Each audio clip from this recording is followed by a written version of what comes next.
آج آپ دیکھ لیں تو ہر دوسرا بندہ غیبت کرتا ہوا نظر آئے گا آپ کو،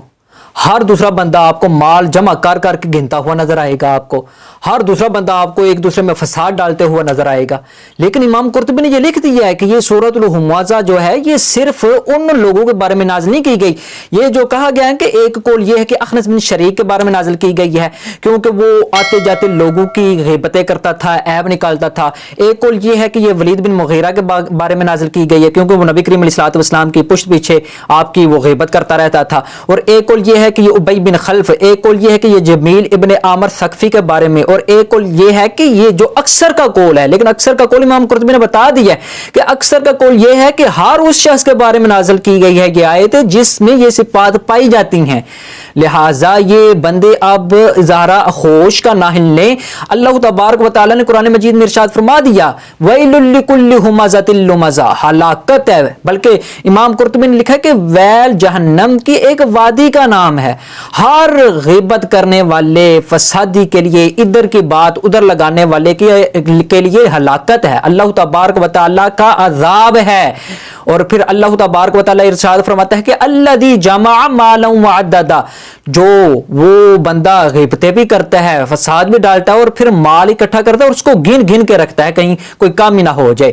یحسب ان مالہ اخلدا، اور وہ یہ گمان کرتا ہے کہ یہ جو اس کا مال ہے ہمیشہ اس کو باقی رکھے گا، زندہ رکھے گا، کلا ہرگز نہیں، لَيُنبَذَنَّ فِي الْحُطَمَةِ، وہ بندہ ایسا بندہ جس میں یہ صفات پائی جاتی ہیں، لَيُنبَذَنَّ فِي الْحُطَمَةِ، وہ آگ میں حطمہ میں ڈالا جائے گا۔ اللہ تعالیٰ خود ارشاد فرماتا ہے کہ وَمَا أَدْرَاكَ مَا الْحُطَمَةُ، تمہیں کیا پتا حطمہ کیا ہے، نار اللہ الموقدہ، اللہ تعالیٰ کی لگائی ہوئی آگ، اللہ تعالیٰ کی روشن کی ہوئی آگ، اتنی جلتی آگ ہے،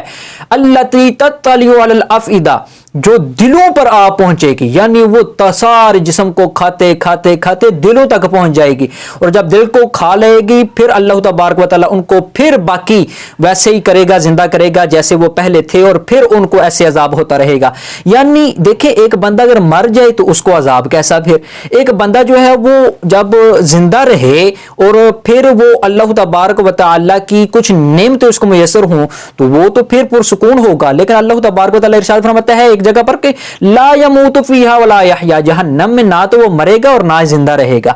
زندہ رہے گا تو نعمت اس کو ملے گی نہیں، لہٰذا وہ زندہ بھی نہیں ہے، اور مرے گا بھی نہیں کیونکہ اگر مرے گا تو پھر اس کو عذاب نہیں ہوگا، لہٰذا نہ موت ہے اس کو نہ حیات ہے اس کو۔ پھر اللہ تبارک و تعالیٰ قرآن مجید میں اسی طرح یہ جو التی تطلع علی الافئدہ انہا علیہم موصدہ، اور یہ جو آگ ہے نا علیہم موصدہ، یہ اس آگ میں ڈال کر اوپر سے اس کو مغلقہ، اس کو غلق کر دیا جائے گا، اس پر تالا لگا دیا جائے گا، فی عمد ممدد، بڑے بڑے ستون ہوں گے، بڑے بڑے ستون ہوں گے، اس میں آگ لگائی ہوگی، آگ لگا کر اوپر سے بند کر دیا جائے گا، اور اس کو کہا جائے گا کہ اب عذاب کا مزہ چکھ۔ لہٰذا اللہ تبارک و تعالیٰ کے عذاب سے ڈرنا چاہیے، اسی لیے تو اللہ تعالیٰ ارشاد فرماتا ہے نا ان بطش ربک لشدید، اے بندے تیرے رب کی پکڑ بڑی سخت ہے،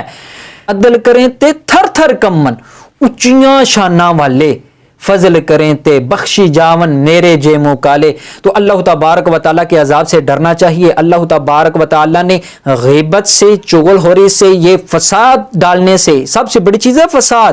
لوگوں کے درمیان میں جو لوگ، جو بھائی، جو مسلمان آپس میں محبت کرتے ہیں، جو لوگوں ایک دوسرے کے ساتھ ان کا دل صاف ہے، ان میں فساد ڈالنا، ایک ادھر کی بات ادھر لگانا، لگائی بجائی کرنے والا، اللہ تبارک و تعالیٰ کی اس وعید سے اس کو